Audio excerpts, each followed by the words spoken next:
Good afternoon, ladies and gentlemen. Welcome back to another episode of the San Antonio Soccer Roundtable.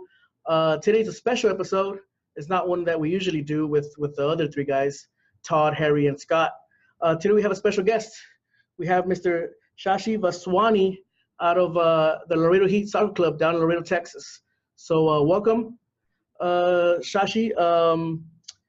I just want to start off with you guys. Just tell us a little bit of the history of the club, if you could. Sure. Thanks, Jose. Thanks for having me on. Yes. So the PDL started in 2004. We had our first season. It was a season which the PDL allowed us to play, but said, look, you're coming in too late. You won't be able to qualify for the playoffs, but nonetheless, we want you to play because I think one of their teams had dropped out in Texas. Okay. So we played sort of an abbreviated season in 2004. We started really full on in 2005. We made the playoffs in our first year.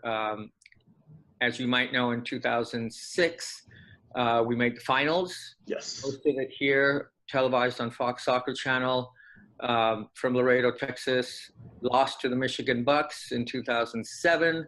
We hosted it again against Michigan Bucks. We won that championship. In 2008, we hosted the finals once again, hosting the Thunder Bay team out of Canada. Unfortunately, lost that in PKs. And then went on. I think we made another final in 2011 where we went up to Kitsap, Seattle, played a professional team. They were a pro team in the PDL and lost to them. So we made the finals 4 times, being successful. Thank God. And we were obviously gained a lot of notoriety for what we've done on the field and also off the field. I think if you talk to any of the PDL execs, and I've talked to one recently who is with the SAFC, Tim Holt. Okay. Oh, yes.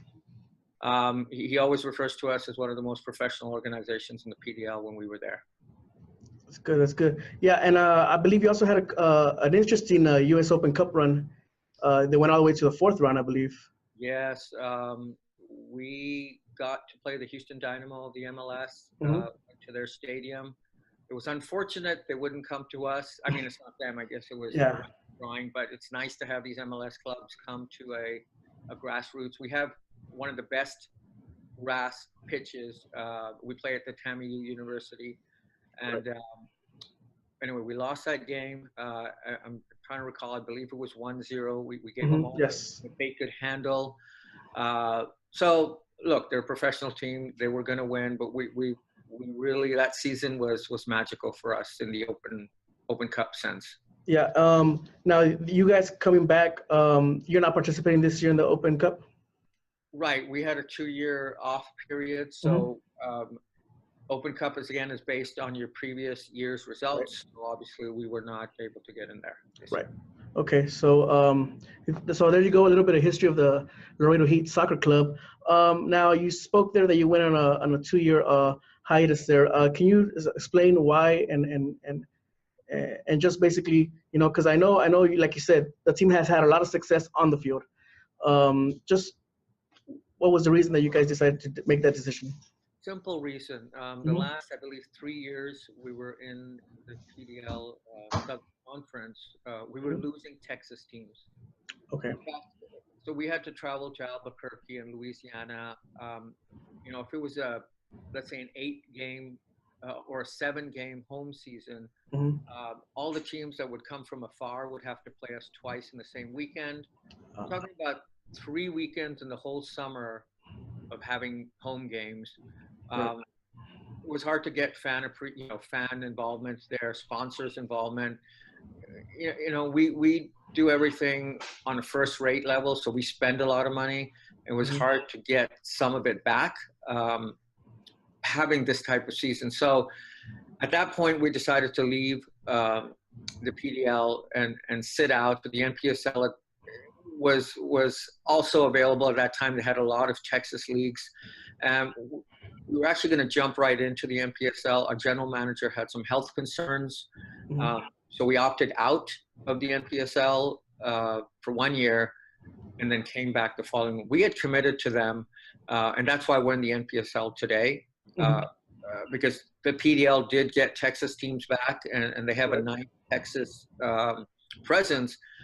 However, we're people of our words, and we guarantee the NPSL we would be in, and we're in. Yeah, yeah, and we applaud you for that, for being, keeping your word like that. Yeah, and speaking of you know, having trouble with travels, us here in San Antonio, we've seen that back in the Scorpion days when we had to trade a player for hotel accommodations. So we're familiar with that. So you guys, like you said, you guys chose to come back to the NPSL, and I believe Texas teams would be, I know Brownsville's in there. It's a first-year team. Brownsville, Midland, ex-PDL, Houston Dutch Lions, ex-PDL, the Vaqueros, which are out in Dallas. We do have a Louisiana team from, I think it's Shreveport. Okay. And there's another, Houston Regals. Okay. Also, so there's a healthy Texas. Yeah. So we're actually San Antonio's actually facing Midland this in the next round. We're traveling up there for the U.S. Open Cup, so that should be interesting. Yes. So for 2018, your current players that you got now, how were they chosen? Where do they come from? Do you have any local players, any Laredo players? Well, this is the deal. This year, we used to go a different route in the PDL. We used to get some Monterey veterans and mix them up a little bit with some of the college players. This year, our coach is from a second division college in California. He is coming down, and basically we left it all up to him to pick players. Okay. We do have some university players and LCC players. Okay. But the talent that we need, obviously we always want to do well on the field. That's how to get recognition for both my community, soccer. And in order to do that, we have to try to pick the best players. So we do not have any youth Laredo players, but we do have some Laredo players that have gone on to university and are currently on the team. And my big plan in the future is really, and maybe I'm jumping the gun here, but it's really to get within a 5 to 7 year plan where my kids that we're bringing up in the youth right now be able to be trained properly 4 times a week with Houston Dynamo's affiliation that we have right now, and get them to a level where those kids can help us in the NPSL or PDL or wherever we may be at that point. I always started the PDL with a recognition of the fact that we want to help the youth of Laredo, and a lot of people said, "Well, you're doing it wrong." I said, "No, I think outside of the box." So I went from top to bottom in the pyramid scheme.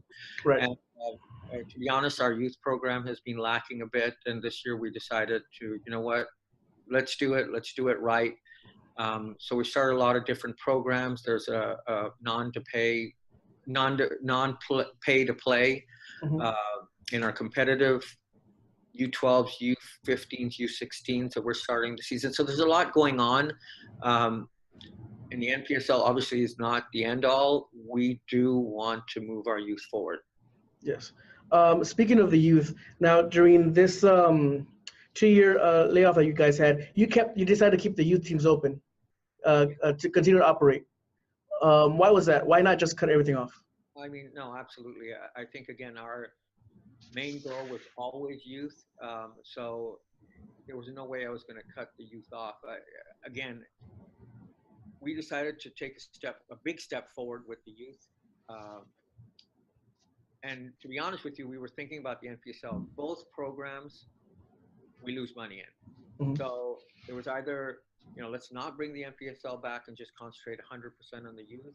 But when we talked to our youth, they said, no, let's bring the NPSL program back. They wanted it here. They wanted a team that they could get inspired from, look up to, and work with. Right. And I'm telling you, our coach, Dana Taylor, for our NPSL team is amazing. He's arrived about 2.5 weeks ago. He hasn't had the chance to work with our youth, but he will. That's one of the requirements we have from him. The guy's a pro. He's bringing in players that want to become pros. And one part of it, all the other years, we always look for players that could help us. This year, we're actually looking for players that we can help, that Dana can help. The guy's teaching them how to sleep, eat, think, and act like a pro, and really help them to get to the next level.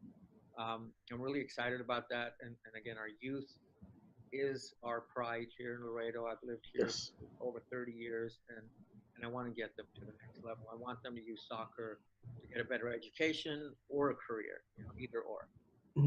And you did mention you have a partnership going with the Houston Dynamo. Is that some sort of that we can the youth players that can see, there is a pathway to become a professional. We all know that not every youth player does that, but you have some special talent, and I know Laredo has some special talent. Me myself being down for, I've seen them. Can you explain a little bit of that? How did that come about, the partnership with Houston? So I emailed James Clarkson, which was the Houston Dynamo Academy director, and I said, listen, would you be willing to listen to me to have an affiliation? This wouldn't be one of those, hey, pay something per player, use our name. I said, I don't want to lose the Laredo Heat identity. We felt that it's important for us. He said, absolutely yes. We had a lot of meetings. It's all about technical cooperation. It's all about them teaching our coaches and players how to become better citizens, role models, and players, all three in one. It's no money changing hands. So I think they see us as good partners in the future. They know there's a lot of talent down here, but it's raw talent. And if we don't have help to refine that talent, it goes to waste. Right. So this is something they agreed on. We had a press conference. They came down, signed the agreement. We've already had one of their coaches, Tom Harris, come down. He spent 3 days with our coaches and really gave them an inside look of what they're doing. And obviously, if there's a player that they see that they like, they'll keep an eye on him. And I'm not going to mention names right now, but there is one 14-year-old that they're already looking at or keeping an eye on. So within a month of having this collaboration, or 2 months, we're already seeing the fruits of Yes. Now, I have seen, going through your Twitter before our meeting here, I have seen that you guys are interested in being part of the U.S. Development Academy. Yes. A lot of the talk after the U.S. failed to qualify for the World Cup, it was because our talent is not being recognized. Like everything is a pay-to-play system, So being from Laredo, I know that the average household income is not that much. Some families cannot afford that, So maybe that player, there's a kid out there that has potential. He could be maybe not a world star, but he could go up to MLS or here locally. This non-pay-to-play, is this for everybody in your academy teams, or is this just for certain players? Can you explain that a little bit? Well, this is what we're doing. In the under 4 to under 10 category, we do have a tuition. Anybody that cannot pay will not pay. So we have a lot of scholarships out there. And the competitive 3 categories, U12, U15, U16, we've started that as a non-pay to play. And I wanted to start with that so we can showcase a little bit of the talent that we have here without the burden and the expenses that the parents have to go through to get players playing at a top level. This is the biggest problem here. We don't have players that are playing at the top level because they can't. We don't have a structured environment until now where the only way you're going to get better is if you play a talent that's equal to you or better to you. And we don't have that. So that's what I'm trying to impose. We're scratching the surface. We have a long way to go, but I'm hoping that with all our administration and people behind it, we're going to take this to a top level. We did go to Chicago and talk to USSF about an academy. And one of the main things is, look, they said, who's going to fund it? We told them, look, here's our financials. We're going to fund it. They said, fine, let's keep an eye on you for a couple of years. They do want to make sure the talent exists, and not only the raw talent, but structured talent exists. And so we're on their radar. We have to prove ourselves in the next few years and then move on. The main thing also is to get the younger players to be able to travel at a young age. And so So it isn't at 18 or 17 or 19 that they're traveling outside of Laredo and playing games, and they're not used to doing that. Right. Mentally, then they're not prepared. We got to get them mentally prepared to be doing that at a young age, and that's what we're trying to instill. We have a lot of issues right now. All the academies, not all, most of the academies are ganging up on me because of this non-pay to play, because they're thinking about their bottom line and the profits that they're going to lose in Laredo. But I told them, look, it's not about you. It's about the players, the youth. Right. I'm not going to stop what I'm doing because, so they're putting a lot of obstacles in our way, but we're just starting, so we're going to get there. No, and I'm sure you're gonna have, as we like to call them, the haters out there. Yeah. But this sounds like a great system. This sounds like a great vision that you have there, not only for the next 2 or 3 years, but for a longer term. Speaking of that, this year, the 2018, moving back to the first team, what are your expectations for the 2018 season? Every season I go into, the expectations is get to the championship games. Yeah. That's what the coach knows. The coach says, listen, I'm going to have a good team out there. We all know we follow soccer. Soccer is the most unpredictable sport in the world. It's the best team can lose. I mean, that's no doubt. We've seen it happen. So he says, look, I'm going to have a very talented team out there. However, it doesn't translate into wins every time. And we've seen that before. So yeah. I think the program is great. I think we're gonna get. I guarantee you, some of our players are going to be pros. I guarantee our coach is going to be a pro. That's done. And I'm putting it out there. In a few years, you're going to see some of these guys. We actually had a small scrimmage with SAFC. Yes. Closed door one, and Tim Holt came back to us and said, "Look, you guys were terrific. I mean, you guys are a really good team, and." He's sure that we're going to succeed in the NPSL. So again, I think his first goal is, look, we got to get to the playoffs and make sure we're there, and then move on to the championship and so on and so forth. But our vision is always, we got to shoot for the stars. So it's definitely, we want a championship. There's no doubt. Yeah, I got to bring back that championship to Laredo, right? You've done it before. You've proven it that you've done it before. So I'm pretty sure you guys will get out there. Listen, it was great talking to you.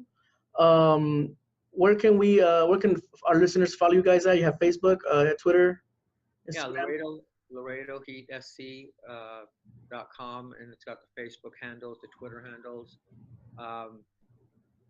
There's going to be a lot of stuff up on. We're going to use social media as much as we can. We're going to stream our games.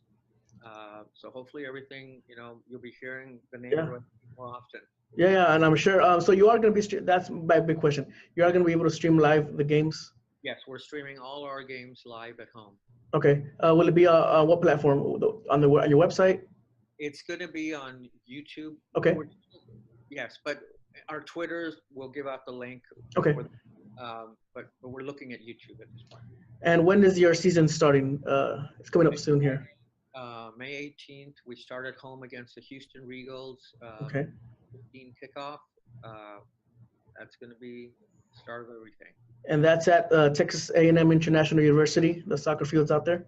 Yes, sir. Yes. And also one last thing. What is I know depending on your the division you're in, prices of tickets go up, can vary, but it's very affordable. It's very family friendly. Yes, it's $5 tickets. Under 12 are all free. Wow. So, very minimal, and I think everybody's going to have a great time out there. And it is a grass field. You know how we really don't like those football artificial turf fields. So that's. And just as a hindsight, we donated the lights to Texas A&M University so that we could play at nights on their pristine grass field. So it is at night. So, yeah, that's a good option to play at nights because even up here in San Antonio, when we start those 7:30 kickoffs, it's still a little bit hot out there, man. But Yeah. That's why we extended ours to 8:15, just so that the lights, so the sun is completely down. Oh, that's amazing. That's amazing. Being part of the supporter section, man, it's kind of hard to be up there in the first half, keep chanting. But Thank you for coming on our show. We appreciate it. We'll be in touch with you. We'll keep tabs on your team, and hopefully, like you say, Laredo gets to the playoffs and gets that championship. Thank you. I appreciate everything that you're doing for the sport also. Thank you, guys. This is another episode for the San Antonio Soccer Roundtable. We out.